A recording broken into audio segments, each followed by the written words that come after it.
And you probably even don't know why you're here or what's going on, right? Nope. Excellent. What class are we doing today? Today, I have gone in and messed around with the Cleric. How do you not play Cleric? Is that possible to play Cleric raw? Actually, that's a really good question. I might add that in. Interesting that I ask, can you play something wrong? Well, in fact, there are many different ways you can certainly do something wrong, objectively or opinion-based. Whether that's a bad thing is entirely something else. I have done many other classes on how to do them wrong, quote-unquote. For example, the Wizard, that never fights. The Bard, that doesn't cast spells. And the Champion, that actively fights to kill his deity. So we're creatively doing it wrong, but still Exactly, in a playable state. Exactly. Welcome to the Roleplay Mechanic. I have a new unique guest here I will introduce you in just a second. For today, I'm going to show you how to play the Cleric wrong.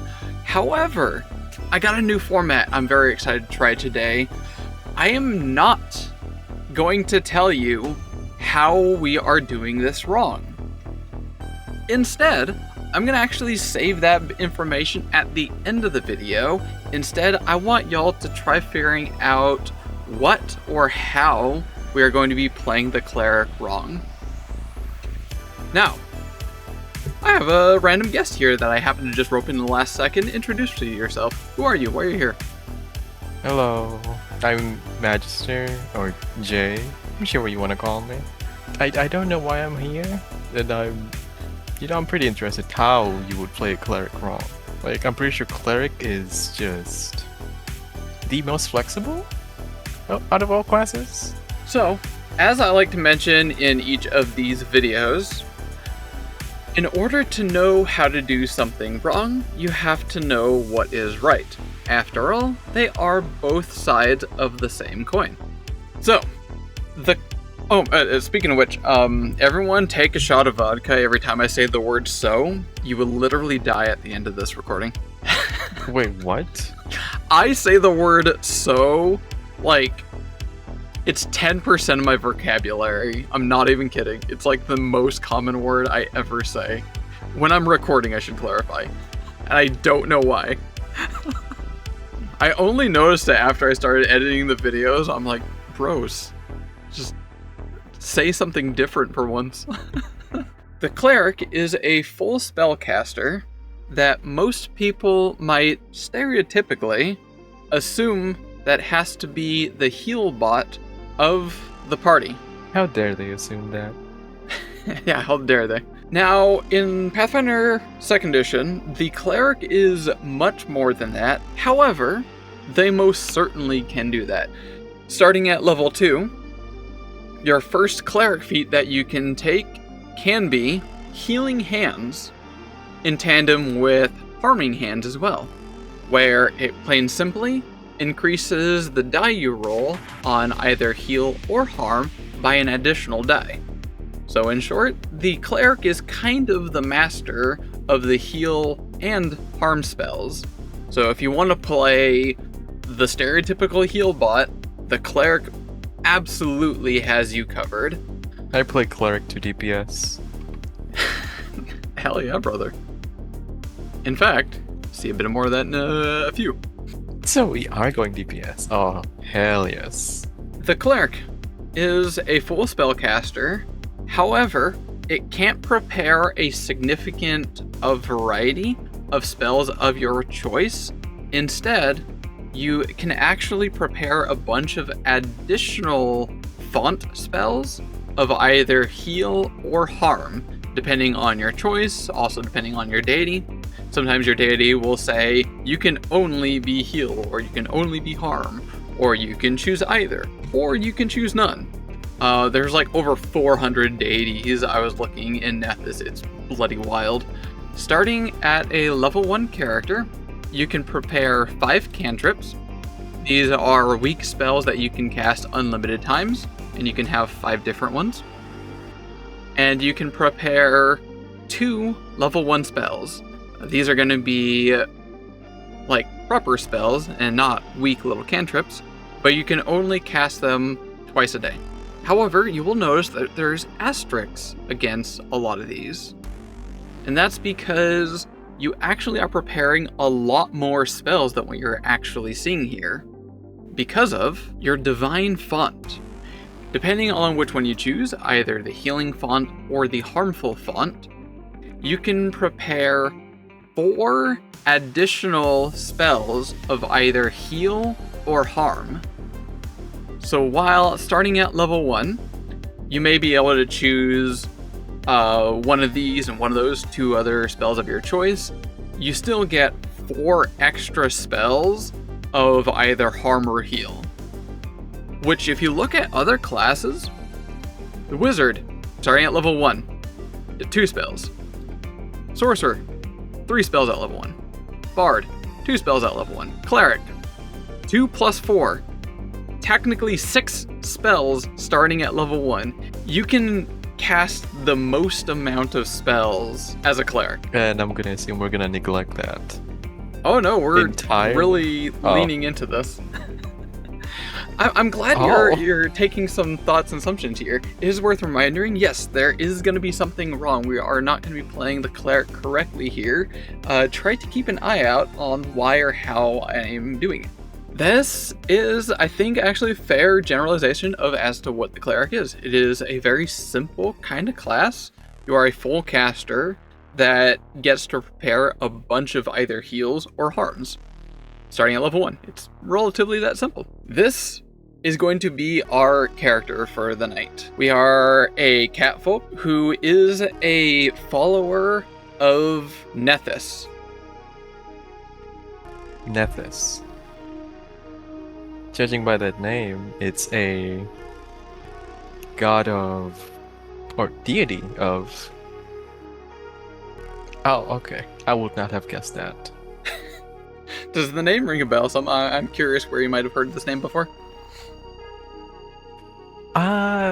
Sounds very eldritch. Very eldritch. Well, you're not entirely too far. It's the god of magic. Yes, going back to Nethys, our cleric is going to be a follower of Nethys specifically, who is the god of magic. Edicts include seek out a magical power and use it. Anathema, something that he is actively against, is to continually pursue mundane paths over magical ones. He wants you to seek power and use that power. That's what magic is all about. A little bit of background note, Nethys is an intriguing one where apparently he became so colossally big brain that he literally both shattered his mind and general being, and also ascended to godhood from this.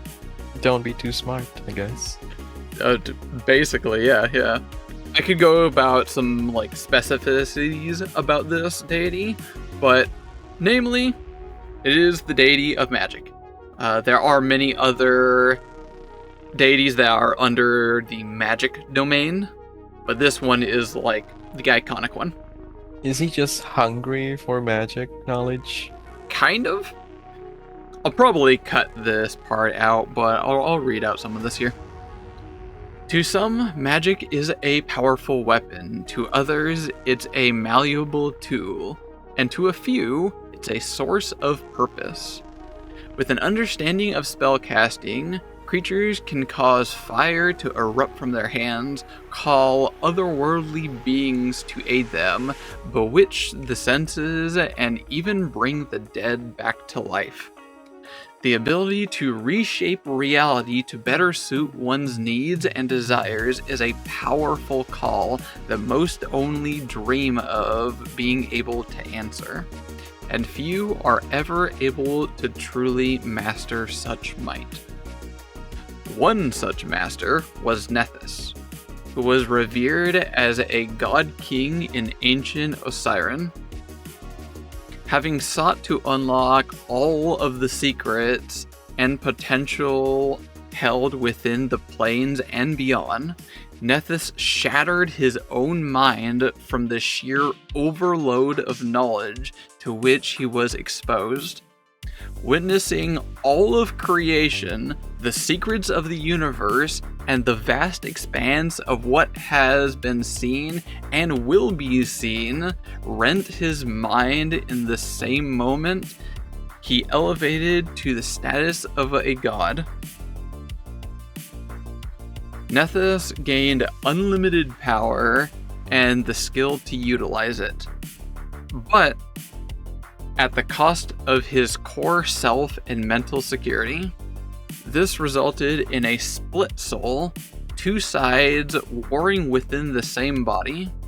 One seeks to destroy the world, to purge it through fire and ruin, to conquer all that exists. The other attempts to protect the world, to elevate it and educate it, and realize its form and its limits. Hold on. Are we trying to play Cleric with both fonts here? Harm and heal? Believe it or not, we most certainly can do that.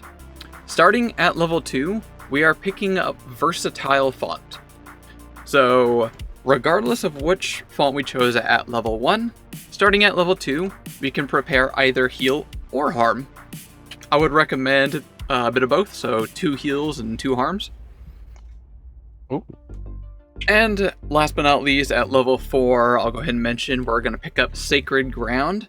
I think this would be pretty great, so that way we can potentially just get rid of any healing spells and maybe stick with mostly harm, or maybe just one heal spell in critical moments, because Sacred Ground is an action that we can perform that takes 10 minutes to do, and will slowly heal those that are around us. So we can actively try healing people through a sort of long process, but at the cost of not using any spell slots, which is quite nice. But now, most importantly, let's get into what spells we are using as the Priest of Nethys. Fireball? Fireball. You know, I might level up this character to level 3, and then we could add Fireball. Fireball. So, starting early on, where we get to choose our 5 cantrips, I recommend Phase Bolt, Telekinetic Hand, Telekinetic Projectile, Figment, which is a basic illusion, and everyone's favorite, Prestidigitation.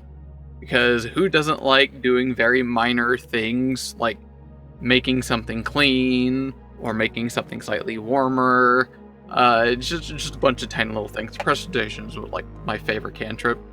Everyone at me on that. EOL magic. Yeah, I can see that. But as for combat, we are going to be switching between Phase Bolt and Telekinetic Projectile. These I feel are very arcane in style, which is very much the kind of vibe that Nethys gives me as someone that is like an embodiment of all that is magic. Technically, all that is magic includes, all magic, be it primal, divine, arcane, or occult. But I thought if we kind of go for a more arcane kind of feel, something a little bit more purpley magic kind of vibe, I think will give our feel of being a Nethys cleric. It's got that feeling. I mean, I was thinking, you know what? I thought when you said telekinetic, we were gonna start throwing daggers or something. We could do that with Telekinetic Projectile. It specifically says that you hurl a loose, unattended object within range, which could be simply things that are pebbles, or you could happen to just have a bunch of daggers around you, and you could flavor it as you're pulling off these daggers off of you and flinging them. So yeah, we certainly can. I'm assuming that's not what we're gonna hurl, though. I mean, you can do whatever we want. we just... Oh. It's a very simple cantrip where we manipulate something and yeet it. But yeah, starting at level 1, we're going to be just going finger guns with phase bolts and yeeting objects around with telekinetic projectile. As well as, starting at level 1, we have everyone's favorite Force Barrage, because Magic Missile is copyrighted. Wizards of the Coast, please. Yep, we got the fancy purple missile thingies. They automatically hit. They're obviously purple. Everyone at me. It's definitely not anything else. I may have played too much World of Warcraft when I was young. So yeah, we have Force Barrage and either telekinetic ram or gravitational pull. These are also very arcane feeling to me. One of them is, as it sounds, telekinetic ram. You just create a force that slams into someone. The other one is gravitational pull. I feel like gravity stuff is very like, it's very arcane feeling. Nah, come to the lightning side. Oh. Unlimited power. If you want to try doing something like this, yeah, I guess you could try doing some lightning in there. Lightning does feel very magey like. If you want to play like a Nethys, like lightning mage kind of thing going on. Yeah, for real.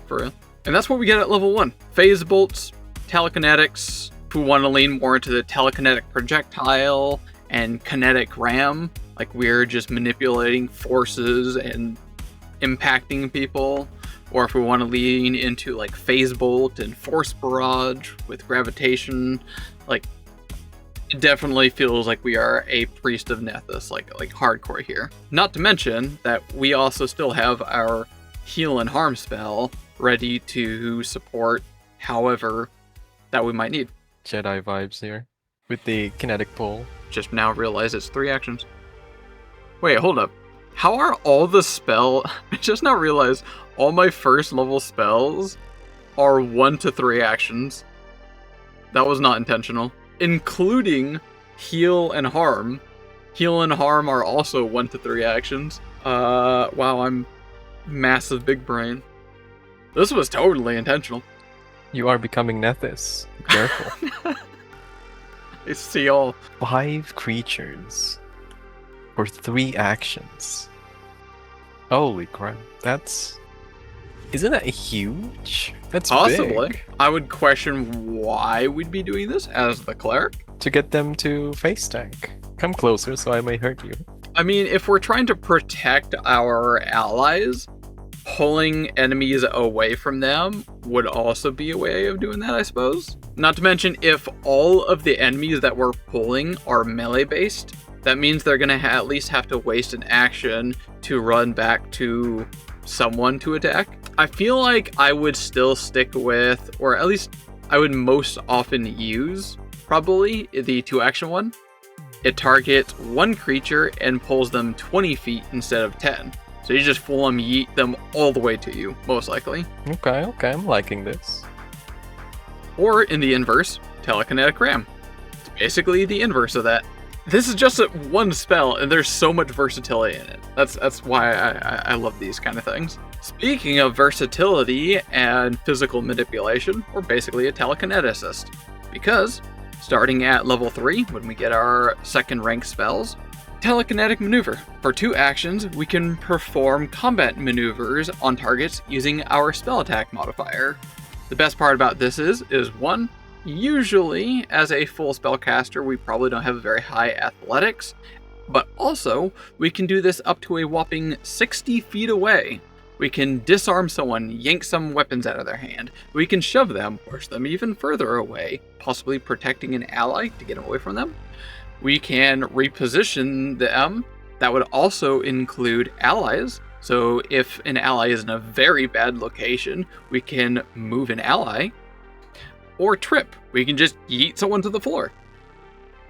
This is such a versatile spell, many ways to use it, even potentially helping allies by repositioning them. And or once use again, it on that neighbor you hate, just to trip them. Or that, oh dude, yeah, this bro, I never realized, wait, okay, sorry, more coffee. I probably shouldn't be drinking more coffee, but we're drinking more coffee. More coffee. Depending on how you word this, and I would absolutely allow this, there's so much roleplay potential, like, out of combat with this. For 30 feet away, you can just manipulate someone. Like, you can screw with people, you can be a total douchebag and just like annoy people with this. You could also Just be like really petty. Yeah, that would be so petty. I guarantee you, I would so be petty with this. Full stop. Wow, I never thought about that. Yeah, I love this spell. Sticking with the arcane vibe, Blur. For 2 actions, we make someone concealed. This is a very nice defensive buff. It effectively makes someone have to roll twice to attempt to hit us. First is a simple flat check to see if they even hit, and then an attack roll to see if they hit armor class. So an important thing also about clerics is, depending on who their deity is, this is where you're going to be getting your power from. They can also send you other spells that you might not be able to even get. For example, a cleric of Nethys is allowed to prepare the Force Barrage spell, which is under the Arcane and Occult tradition. Other clerics are not allowed to prepare Force Barrage. It's like a special kind of spell. Kind of? I mean, it's still just regular Force Barrage. This is a normal spell that many people prepare, but only classes that are allowed to prepare from the Arcane tradition and the Occult tradition will be allowed to prepare Force Barrage. As a cleric, we are locked into the Divine tradition, which means we cannot prepare this, unless our deity gives us it, which Nethys does. Similarly, when we get 2nd level spells, Nethys gives us Embed Message, which also is only in the Arcane and Occult tradition. Yeah, that's our spells up there. Now I could go a little bit further on, preparing like a 6th level character, but I often like to make characters as low level as possible for these guides, so that we can, as I like to say, get our build online as early as possible. That's usually the best way to show a build. And this build comes online very early. You pretty much have seen everything here. We can cast Heal or Harm. If we want, we can prepare a bunch of harms and then do Concentrated Ground for a bunch of free healing. But during combat, we have Force Barrage, Telekinetic Ram, Gravitational Pull, Phase Bolt, Telekinetic Hand to manipulate things, Telekinetic Projectile to yeet things. Figment, we can create little illusions to, just illusion things. And everyone's favorite presentation, we are basically Wizard Cleric. we get wizardy-like things as a cleric. I think this is a very flavorful, fun build. I would love to play this. Play the wizard as a pacifist. Play the cleric as a total menace. And the nice part about this one is, while I may have specified playing as a catfolk, that might just be a personal bias. There's no unique benefits from playing a catfolk here. You can choose whatever ancestry, as well as, obviously, you play with free archetype if you're watching the channel, because who doesn't play with free archetype? I did not choose an archetype for this build because, I mean, it just does everything already. You could add, say, maybe the wizard archetype to this, so you can pick up wizard spells, or a sorcerer if you want. Or I was traditionally thinking maybe I could add that archetype that allows you to spawn spell scrolls, like you generate spell scrolls. Thought that'd be pretty thematic. But yeah, feel free to get creative on whatever kind of, archetype you would slap onto this kind of character. So this was a very fun kind of character build here of how not to play a cleric, as we are like basically casting very magey kind of, very wizardy kind of vibe. But like we got that strong purple vibe with Force Barrage, magic missiles, telekinetic pole, or the kinetic ram, manipulating people. Very, very arcane feeling. And also, thanks for being here, Mage. that this cleric is really more about trolling people. I gotta be honest, that was not my intention. I never even thought about that. But now that you point it out, yeah, I love it even more. That's so good. But yeah, like you're kind of new to tabletop games. It sounds like you haven't played tabletop RPGs before? No, I've never played any tabletop games. Have you ever been intrigued or interested in potentially being a player in a game that I might run? Yeah, sure. What'd you think of everything you saw here? Given how much crazier you can get in these builds, I say, yeah, you really sold it. I sold it. I made it seem very convincing. By the way, this is the end of the video here. I suppose it should be about time to tell you how we are playing the cleric wrong here. Has anyone guessed? Anyone in chat? What about you, Mage? I just think we troll people. Well, believe it or not, you can troll anybody as any class. So that's not quite it.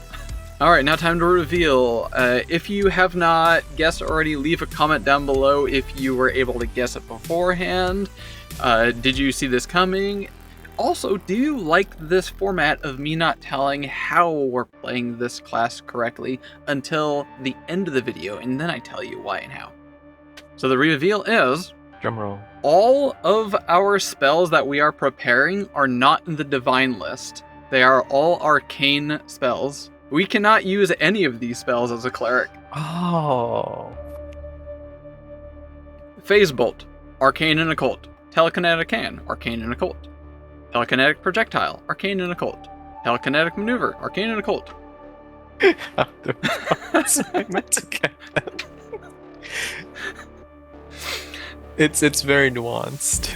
Whenever I ever touched arcane or divine spells, like, these all sound very arcane-y spells. Maybe we probably can't actually use them as a divine caster, but yeah, I'm very interested in I love this idea. We are a cleric that prepares arcane spells under a effectively arcane deity, the god of magic, Nethys. Diabolical. Heresy, even. Or a heretic. So, this is my new format. I want to try doing this for a couple of videos, is saying I have this idea of how to play this class wrong, but I'm going to save it for the end of the video. If you like this format, obviously like the video, leave a comment, all that kind of stuff that makes the YouTube algorithm happy. If you want to see a specific class be done, certainly let me know. If you want to see a certain style for a specific class also be done, obviously let me know. I would love to see people's ideas, suggestions. I'm open for any variety of ways of getting creative and just messing around with the rules in this system that I love to just kind of break here and there. Like, for example, a similar one to this video was the Gunslinger, where you play a gunslinger that does not use guns. Technically, that's in the rules that you can't really do that because you have to use either a gun or crossbow. Instead, I made them use a bow, but it was still very thematically flavorful. Super cool. Check out that video. Any last words, Mage? Like this video, or there will be consequences, like embed messages in your living room. We are going to prepare so many embed messages, you are never going to want to go home again. It all takes one trigger to activate them all. Dude, okay, I also didn't mention this. You could also prepare embed message with a very hyper-specific thing. Like, say, like a very specific word. If somebody says hyperbolic, and then you just do this in one specific location on multiple objects, until finally someone just happens to say hyperbolic, and it just procs like 50 of these fucking spells all at once. Oh, that is... Oh, that's beautiful. Oh, yeah. Okay, that's the end of the video. Yep. Good night. See y'all next time. Goodbye.